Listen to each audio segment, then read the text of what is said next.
তো প্রথম বিষয়টি হলো, ইসলামে প্রেম ভালোবাসা কেন হারাম? কারণ কোনো ব্যক্তির উদ্দেশ্য যদি হয় ভবিষ্যতে এর মাধ্যমে বিবাহ বন্ধনে আবদ্ধ হওয়া, তাহলে সে কেন প্রেম করতে পারবে না, যার মাধ্যমে হয়তো অপরজন সম্পর্কে, তার চরিত্র সম্পর্কে আরো ভালো ধারণা করা যেতে পারে। এটা ছিল প্রথম প্রশ্ন। আর একজন জানতে চেয়েছেন কিভাবে তিনি নারী পুরুষের অবাধ মেলামেশা এড়িয়ে চলতে পারবেন এবং হারাম সম্পর্ক এড়িয়ে চলতে পারবেন যা ইসলামে নিষিদ্ধ। কিভাবে এই দুটি বিষয়ের ভারসাম্য রক্ষা করা যায়? ওকে, প্রশ্ন করার সময় আপনার দেয়া হাসিটা আমার পছন্দ হয়েছে। সেটি ছিল প্রশ্নটির মধ্যে আমার প্রিয় অংশ।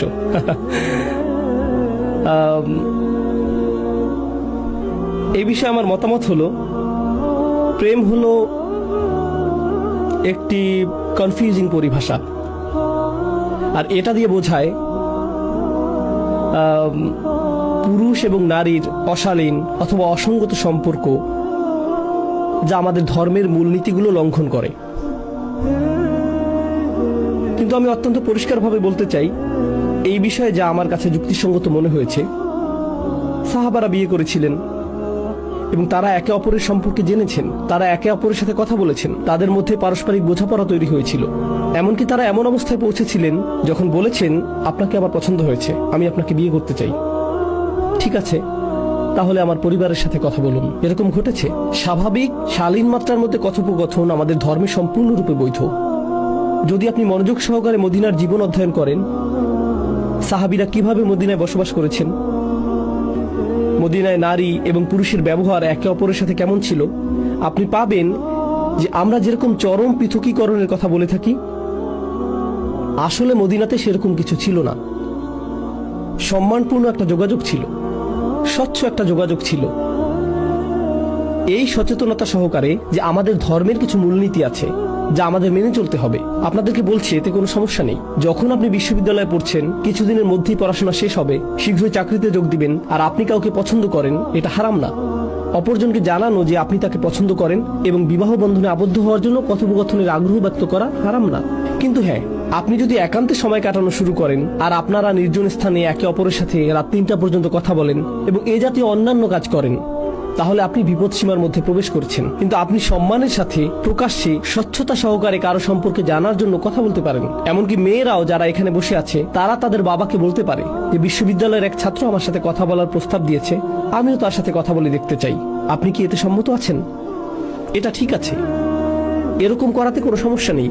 আমাদের ধর্মীয় সাহিত্যে এরকম কিছু আমার চোখে পড়েনি যেখানে বলা হয়েছে যে এতটুকু পরিমাণ পারস্পরিক যোগাযোগ কোনোভাবে দোষণীয়। কিন্তু আপনি যদি কাউকে না জানেন, তার ব্যক্তিত্ব, তার পছন্দ অপছন্দ, তার হাস্যরসের অনুভূতি ইত্যাদি সম্পর্কে মোটামুটি ধারণা না নেন, আর আপনি যদি শুধু বলেন তাকে দেখে মনে হয় যে সে নামাজ আদায় করে, তার দাড়ি রাখা যথেষ্ট বড়, আমার মনে হয় এটুকুই যথেষ্ট, তাহলে আপনি হয়তো বিপর্যয়ের শিকার হতে পারেন। এরকম দম্পতি হয়তো 1 মাসের ব্যবধানে একে অপরকে ঘৃণা করা শুরু করতে পারে। তারা একসাথে আছে আর এখন অনুশোচনা বোধ করছে এজন্য যে আমি তাকে বিয়ে করেছি ইসলামের জন্য। এটা ইসলাম না। ইসলাম এটা বলছে না যে আপনাকে সম্পূর্ণ অপরিচিত একজনের সাথে বিবাহ বন্ধনে আবদ্ধ হতে হবে। ইসলাম কখনোই এগুলো বলেনি। আর আমি উন্মুক্ত প্রেম ভালোবাসার সংস্কৃতিও সমর্থন করি না। ইসলাম আমাদেরকে শালীনতাপূর্ণ কিছু দিক নির্দেশনা দিয়েছে, সেই সকল দিক নির্দেশনা অনুসরণ করুন। এমন কারোর সাথে পরিচয়, জানাশোনার মধ্যে কোনো সমস্যা নেই যার সাথে আপনি বিবাহ বন্ধনে আবদ্ধ হতে আগ্রহী। আমরা পশ্চিমা সভ্যতার মতো এরকম উদারপন্থীও না যেখানে ক্রয়ের আগে পরখ করে নেওয়ার নীতি মানা হয়। আর আমরা অন্যদিকেও চরমপন্থা অবলম্বন করি না, যেখানে আপনি কিছু দেখলেন না আর আপনার মা বললেন এই মেয়েটিকে বিয়ে করো, আর অমনি আপনি বিয়ে করে ফেললেন। এটা এরকমও না। একজন পুরুষ অথবা নারী হিসেবে আপনার নিজস্ব পছন্দ অপছন্দ আছে, আর আপনার অধিকার আছে যাচাই বাছাই করে দেখার। আর যখন কথা বলার সময় আসবে, তখন আপনি যদি অপ্রস্তুত হয়ে যান আর বলেন আপনি যা বলবেন তাই ঠিক, আমি সন্তুষ্ট, বিয়ের পরে তো আর আপনি এরকম ভাবে কথা বলবেন না। তখন ঝগড়া এত জোরে হবে যে স্বামীও বলবে তোমার এরকম পরিবর্তন কেন?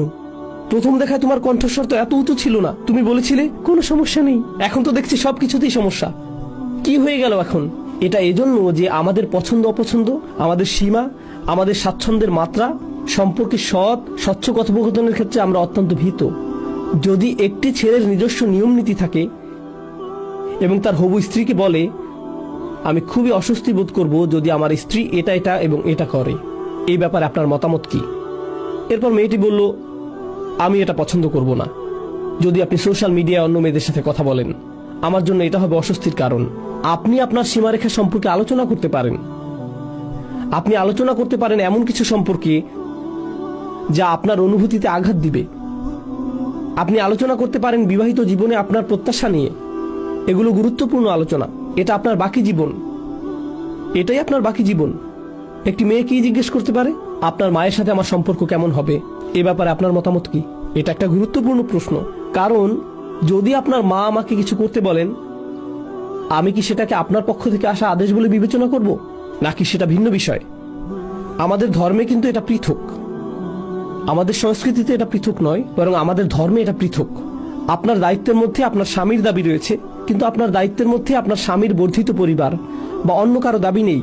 আপনার স্বামীর কাছে তাদের দাবি আছে। সে আপনাকে এজন্য বিয়ে করেনি যে আপনি শুধু তার মায়ের সেবকে পরিণত হবেন। সে আপনাকে বিয়ে করেছে কারণ সে আপনার সাথে সম্পর্ক তৈরি করতে চায়, যেখানে সে আপনার দেখাশোনা করবে এবং আপনি তার দেখাশোনা করবেন। আপনি এই বিষয়ে আলোচনা করতে পারেন, এই বিষয়গুলো পরিষ্কার করে নিতে পারেন। এ জাতীয় গুরুত্বপূর্ণ বিষয় আলোচনা না করে ব্যয়বহুল নিকাহ, গায়ে হলুদ, বৌভাত, পার্টি, এগুলো সব হয়তো হবে। এরপর 2 মাস পরে আবার শুরু হবে নাটক, কান্নাকাটি, প্লেট ভাঙা, চিৎকার চেঁচামেচি, হতাশা।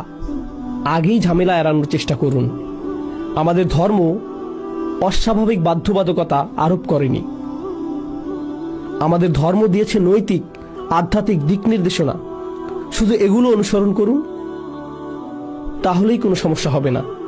এই একই উপদেশ যা আমার ছোট ভাই বোনদের দিচ্ছি, এই একই উপদেশ আমি আমার সন্তানদেরকেও দিব।